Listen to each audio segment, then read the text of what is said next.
s'inscrit dans une démarche introductive de la vision et modèle basé sur l'apprentissage des petits producteurs et d'engagement des acteurs du secteur de l'huile de palme. Un nouveau visage se prépare pour la commune de Maluku. Sa vocation agricole va être surplantée par l'explosion industrielle avec l'implantation des unités de production devant matérialiser la campagne Made in Congo. L'expropriation des espaces s'exécute déjà et le ministre de l'Industrie suit de près la démarche. Le processus pour l'implantation de la zone économique spéciale de Maluku poursuit son bonhomme de chemin. L'étape de l'indemnisation de propriétaires terriens a commencé cette semaine. Près de 85 bénéficiaires ont déjà été servis et 40 autres attendent leur tour. Commune urbano-rurale, Maluku se prépare à devenir une agglomération industrielle avec la présence de près de 50 industries qui seront implantées. Le but étant effectivement d'atteindre la liquidation totale de ce que l'État, de par les lois, peut se considérer comme devoir aux occupants de cet espace. Nous avons donc, compte tenu de la spécificité de la commune de Maluku, allégé un certain nombre de conditionnalités qui ont donc permis aux occupants qui n'ont pas toujours, il faut le reconnaître, les documents nécessaires, d'entrer quand même en possession de leur dû.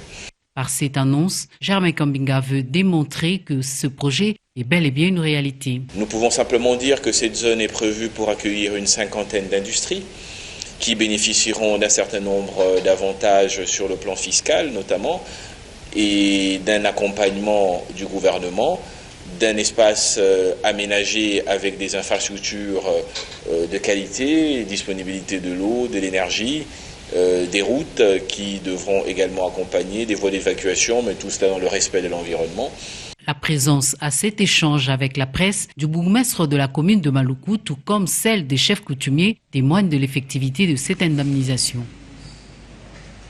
Je vous l'annonce à l'ouverture, c'était au cours d'un café de presse que des échanges entre les responsables de presse et les experts de lutte contre le VIH/SIDA ont eu lieu. Ces échanges ont permis aux Chevaliers de la Plume de se faire une idée du rôle important qu'ils ont à jouer dans la sensibilisation sur les méthodes de prévention de lutte contre le VIH/SIDA. Salle de conférence du programme national multisectoriel de lutte contre les SIDA.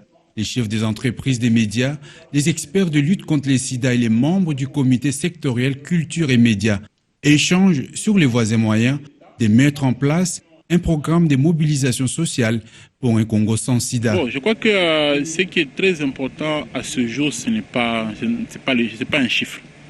Mais ce qui est important, c'est de reconnaître que le problème est encore là et que les efforts de chacun sont attendus. Les efforts des communautaires, les efforts des médias, les efforts du personnel de santé. En RDC, la situation de l'épidémie du VIH/SIDA reste préoccupante avec 1,2% de prévalence auprès de la population générale, selon l'enquête démographique et santé 2013-2014, d'où l'appel de l'ONU-SIDA pour l'application de la nouvelle stratégie 90-90-90. Donc c'est d'arriver à dépister 90% des personnes qui sont séropositives et qui ne connaissent pas leur statut. Le deuxième 90, c'est d'arriver à mettre sous traitement 90% au moins des personnes traitées. Et le dernier 90, c'est de s'assurer que les 90% des personnes qui sont sous traitement, le virus, la charge virale disparaisse complètement. Un café de presse présidé par la secrétaire générale de la communication et des médias, président du comité sectoriel culture et médias de lutte contre les sida. À la fin, un acte d'engagement a été signé par les professionnels des médias et les patrons de presse pour une bonne intégration des activités liées au VIH/SIDA au sein des programmes de chaque maison de presse. Toujours en santé, plus on s'y prend tôt, plus on s'en sort. Idem, la lutte contre le paludisme dans le coin les plus reculés du pays reste un défi majeur de santé publique. Cas de la zone de santé des Cabarets dans le sud Kivu, où les communautés, grâce à l'appui de certains partenaires, s'organisent avec les moyens de bord pour mettre à l'abri de la malaria les femmes et les enfants. Constat de Patricia Ponzo. Chaque année, le paludisme tue des milliers de personnes. Et les plus vulnérables sont les femmes et les enfants. Nous sommes à Katana, dans le territoire de Cabaret, au sud Kivu. Ici, des actions ont été menées pour lutter contre ce problème de santé publique. Dans l'aire de santé de Cap-Bouchois, la consultation prénatale reste le moment idéal pour sensibiliser sur le paludisme, mais aussi la prise en charge des maladies nécessitant un dépistage rapide.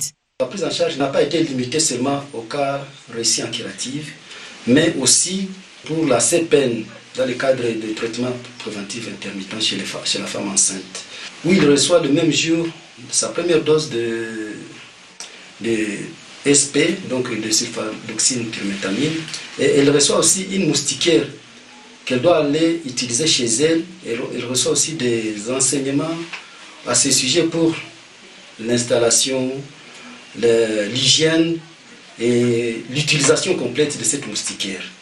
Cette femme était souffrante du paludisme pendant sa grossesse. Elle a été sensibilisée par les relais communautaires. Et grâce à cela, une bonne prise en charge a été assurée. Je souffrais du paludisme grâce aux consultations prénatales. J'ai pu m'en sortir de la malaria pendant ma grossesse car la prise en charge a été faite un peu tôt. Et j'en profite de l'occasion pour sensibiliser les femmes enceintes à se rendre aux consultations prénatales un peu plus tôt, car ces rencontres nous permettent, grâce aux enseignements acquis, de savoir comment nous comporter pendant la grossesse. Certes, des progrès significatifs ont été enregistrés dans la prise en charge, notamment grâce à l'appui du projet de santé intégré, mais à ce jour, cette aire de santé fait face à une flambée des cas de paludisme, une situation due notamment à la vétusté des moustiquaires imprégnés d'insecticides. Les résultats sont satisfaisants, mais néanmoins, ces derniers temps, nous observons un flambé des cas de paludisme, parce que les moustiquaires qu'on avait distribués lors des campagnes sont déjà usés, d'autres ne sont plus imprégnés d'insecticides. Donc, ne sont plus fiables à mieux protéger les ménages. Le paludisme, une pathologie qui tue. Le respect de mesures préventives et une bonne prise en charge sont des moyens efficaces pour se protéger. Toujours dans cette partie du pays, cet appel lancé à la discipline aux éléments de la police et de l'armée sur toute l'étendue du Nord Kivu par le commandant des forces armées congolaises en province, le général Fassika Boué, au cours de la parade mixte police-armée tenue ce vendredi au stade. Les volcans à Goma exigent l'attitude professionnelle aux hommes en uniforme lors des prochaines échéances électorales. L'élément le plus important pour l'accomplissement de nos missions, que ce soit du côté de la police nationale congolaise, que ce soit du côté de l'armée, c'est la discipline. C'est en ces termes que le commandant 34e région militaire a commencé son speech devant ces plus de 500 militaires et policiers de la garnison de Goma au cours de cette parade. Une parade qui avait pour but de raffermir davantage l'esprit des corps et la bonne entente qui doivent exister entre les forces de défense et de sécurité, entendez par là les FARDC et la police.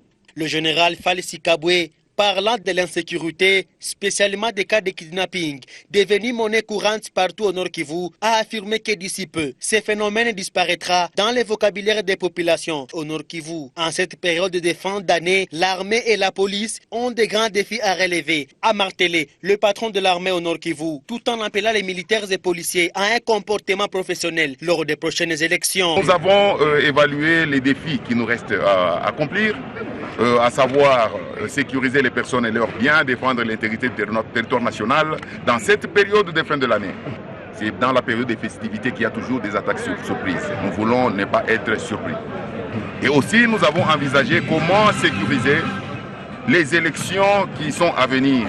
C'est là que nous avons expliqué que l'armée et la police nationale congolaise auront une attitude à afficher durant les élections. C'est-à-dire, nous ne sommes ni joueurs, comme dans un stade de football, nous ne sommes ni joueurs, ni entraîneurs, ni arbitres, ni fanatiques. Nous sommes là juste pour sécuriser et protéger. Et du que nos troupes ont mené une très très bonne opération dans le Grand Nord. J'ose vous annoncer que la vallée de Moutara qui nous a résisté pendant longtemps est entre nos mains. C'est par un défilé de troupes que cette parade mensuelle mixte s'est clôturée.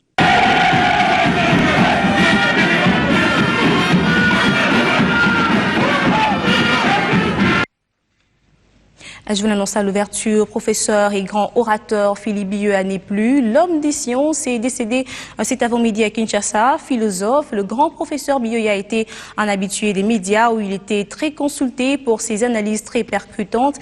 Également auteur de plusieurs ouvrages, dont La géopolitique de l'instabilité, un ouvrage consacré à la crise politique dans la région des Grands Lacs. Je vous propose de suivre un extrait de l'émission Entre guillemets. Pour que ce pays prenne de l'envergure, il faut que le pays ait des grandes ambitions. Il faut que le pays ambitionne une grande responsabilité. Et c'est qu'il faut, comme j'ai dit, il faut une sorte de montée en puissance. Il faut qu'on soit dans les épes d'un leadership. Le leadership, une vision et une ferme conviction pour ce professeur d'université, dans le sens élevé du patriotisme, ne faisait l'objet d'aucun doute. Philippe Bioya, chevronné en question des politiques nationales et internationales, était toujours disposé à partager ses connaissances, ses pertinentes analyses, et c'est ce qui justifie sa présence quasi permanente sur les médias nationaux et étrangers. Homme des sciences et de belles lettres, il mettait par écrit ses idées. Pour lui, la question de l'émergence du Congo reste une question d'unité nationale. Je pense que fondamentalement, la nation est confrontée à un problème de méthode. Par quelle méthode faut-il en fait mettre tous les Congolais ensemble? Par quelle méthode faut-il en fait ouvrir les regards des Congolais vers un même horizon? Parce que les Congolais, nous ne savons même pas que pour mieux fonctionner, pour mieux gouverner ce pays, qui est un pays central d'abord en Afrique, est-ce qu'on n'a pas à perdre le temps en regardant à nous-mêmes? Parce qu'il faut regarder à la région. Il faut regarder au monde. Nous ne sommes pas un pays que l'on gouverne en réglant les problèmes des hommes ou les problèmes des clans, des tribus. C'est ça qui a causé le retard. Les guerres à répétition injustement imposées au peuple congolais, selon Philippe Bioya, ont une cause. Je sais que ce n'est pas par hasard. Qu'il nous arrive des revers en tout point de vue, y compris des revers militaires. Ce sont des interrogations. Et si nous sommes conscients, nous ne devons pas être ambitieux. Philippe Bioya Makutuka Anja aura consacré sa vie d'universitaire à étudier les relations internationales et la politique.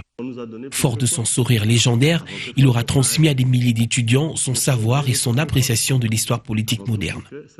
Il laisse une empreinte indélébile sur l'étude des sciences politiques.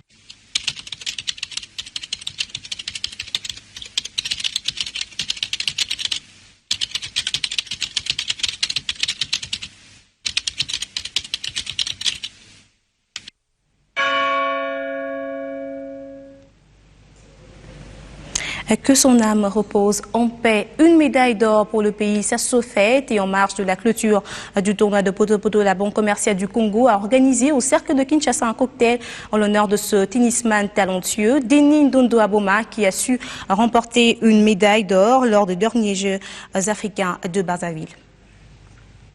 Un cocktail dînatoire à l'honneur de Denis Ndondo Aboma. Ce tennisman congolais aux énormes qualités athlétiques qui a remporté 2 médailles d'or et 1 en argent lors des derniers Jeux africains de Brazzaville a été officiellement présenté lors de cette soirée organisée par la Banque commerciale du Congo au cercle de Kinshasa. Le but premier, c'est de vous récompenser de façon sportive et en tant qu'amateur de votre performance sportive. Mais, comme vous le savez, la Banque commerciale du Congo, qui est un des sponsors principaux avec Vodacom du cercle de Kinshasa, sponsorise aussi par ailleurs un joueur de tennis qui est Denis Aboma Ndondo. C'est un plaisir pour moi ce soir, par la conclusion du tournoi de Poto-Poto, de pouvoir souligner et récompenser ce jeune sportif. Denis Ndondo Aboma dévoile le secret de sa réussite et doit son titre à son sponsor. Premièrement, c'est le travail. Et sur le travail, sur l'entraînement, être tuerier. Donc avant de participer à Brazzaville, j'étais à France pour la préparation. Et après la France, je fais un petit déplacement encore à Libreville pour la compétition du futur ATP. Et c'est ça qui a donné le résultat à Brazzaville. Merci à la BCDC, merci à mon sponsor et merci particulièrement à mon président, M. Yves Kuipers. Je vous dis aujourd'hui, je suis le tenant du titre de la Coupe d'Afrique des Nations. C'est moi qui ai gagné la CAN l'année dernière. Et aujourd'hui, j'ai réussi à gagner 2 médailles d'or plus 1 médaille d'argent. Je vous dis que c'est un travail de la BCDC, je peux dire. Cette soirée coïncide avec la clôture du tournoi de poto-poto dédié aux amateurs de tennis. C'est une passion, le plaisir de gagner est toujours là et comme j'ai dit, c'est un plaisir avant tout. Lors de cette même soirée, la BCDC a remis un chèque symbolique aux tenants du titre et des prix aux gagnants du tournoi de poto-poto, question de les encourager. Et avant de nous séparer, le tout-puissant Mazembe a le moral beau fixe, pas de pépins physiques, tous les joueurs sont en forme et au grand complet. L'affirmation est de Patrice Carteron, l'entraîneur de cette équipe. Jean au téléphone depuis l'Alger où il jouera contre l'équipe locale de l'UCM. Les Corbeaux doivent à tout prix réaliser le bon résultat avant le retour à Lubumbashi dans une semaine. On l'écoute. Qu'une finale, ça ne se joue pas, ça se gagne. On a beaucoup progressé depuis plusieurs saisons. Il a fallu reconstruire le tout-puissant Mazembe qui, depuis 10 ans, était bâti autour de Trésor Mputu. Et il faut qu'on arrête de se contenter d'être bon à domicile. Il faut vraiment que dès le premier match, on montre qu'on mérite et qu'on veut surtout ce titre de champion d'Afrique. Très honnêtement, on a vu par le passé qu'à force de jouer avec le feu, on a souvent eu des déceptions parce que on sait qu'à Lubumbashi, on est capable de tout, mais on sait aussi que parfois, on est un peu suffisant à l'extérieur. On se contente de toujours penser qu'on fera la différence à Lubumbashi, mais il suffit d'être dans un mauvais jour, comme ça peut être le cas cette année contre Al Hilal, où on avait fait 0-0. Donc, il faut vraiment qu'on aborde, et en tout cas, ça a été l'objet de notre préparation, notamment au Maroc, c'est vraiment changer les esprits. On a préparé ce match comme s'il n'y avait qu'un seul match, qu'une seule finale. Après, on sait très bien qu'on a le joker du match retour et il faut arriver à ramener un résultat positif chez nous à Lubumbashi. Les joueurs vont bien, voire très bien. On a parfaitement préparé dans d'excellentes conditions. Donc, j'ai envie de dire qu'on arrive en forme au bon moment. À nous de montrer sur le terrain tout le très bon fait dernièrement et de montrer plus d'envie que de notre adversaire, même si la tâche va être difficile. C'est par cette note sportive que nous bouclons complètement cette édition d'actualité. Je vous retrouve demain à 19h30 avec le même plaisir, celui de vous tenir au courant de l'actualité, bien sûr.